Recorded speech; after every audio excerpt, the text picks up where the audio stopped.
Vigets, yo, what's up, guys? What is going on? Hope everybody's doing well. Arsenal versus West Ham 2-0. If I had to go off of one game for Arsenal, this one game that they played against West Ham, yes, I know West Ham are all the way at the bottom of the table, but if I had to go off of just this one game, I'd say like they're ready. They're title contenders. They're absolutely ready. Of course, I don't believe in that kind of, I'm sorry to say, like for a lot of people, it's not nonsense. For me, it's total waste of time just because there's so much in the calendar. There's so many games and so much is going to change. Right now, what was it? I think they were in 9th, 10th place, Manchester City, and now they're in 5th, 4th place. They're catching up, man. That's the only team I'd be concerned with if I was Arsenal. That's the only team so far right now. Again, there's a whole year. So much could happen. So much could happen. Maybe Liverpool start playing better. And they just need to tweak some things here and there because I feel like they have some kind of momentum and luck pushing them forward. Chelsea, that's another team too. Like you never know. They're all over the place. I'm not fooled by that win that they had, that amazing, brilliant win performance that they had against Liverpool. I'm not fooled by that. That's like a one-off. And then the next one you're going to get maybe 5 games later on, right? And they might win between that, but it's going to cost them. The same thing with Arsenal could happen. But this game that they played, they were just far, far superior to West Ham. And West Ham's no small team. I mean, I know where they're at place-wise on the table, but the players that they have, Paqueta is just a mess. I don't know what's going on. There was one play that I just couldn't understand why he was doing that. Almost looked like he was playing street ball with his boys or charity ball somewhere in Brazil. Bro, like have a little bit more like integrity. Like, you're playing for a club and he's kind of wasting time, kind of like guarding the ball and hoping to get a foul where they're not going to give you a foul at this level. Not for that. You're just setting your team back by doing stuff like that. But they got Paqueta, they got Fulkrug, they got Bowen, Somerville. So they got a pretty nice squad to be able to make things happen. At least to give you some kind of especially threat up in the front for the opposition to be somewhat concerned. And I didn't see it in this game. Yes, I know they're at the Emirates. Yes, I know they're playing against Arsenal. But give me something. And I think I don't remember really seeing Raya in any sort of danger whatsoever. I know there was a chance by Somerville. I think there was a header by, was it Bowen or Fulkrug? I don't even think Fulkrug even had a chance whatsoever.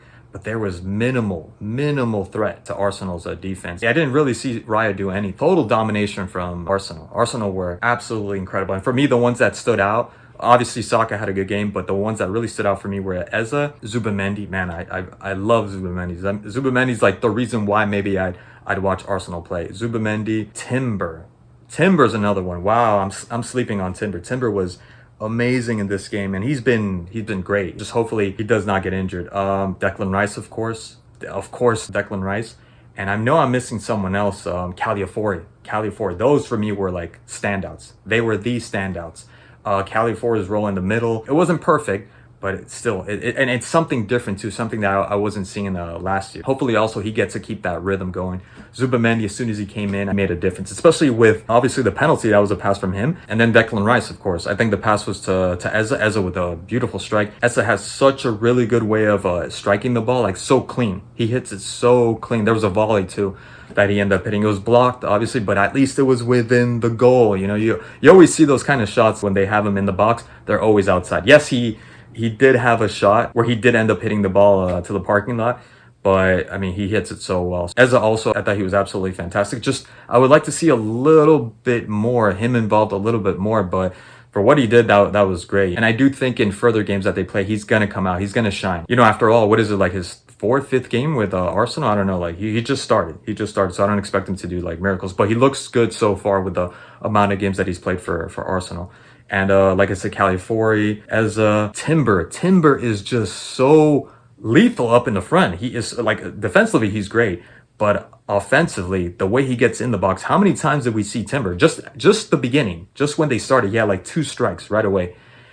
He is such a threat. And I think he is one of those players that I can actually say, because I don't say this that much, but he is overlooked. I think he is a player that's overlooked because just in the same way, nobody was really talking about the way they are now with Hakimi and Bruno Mendes from PSG.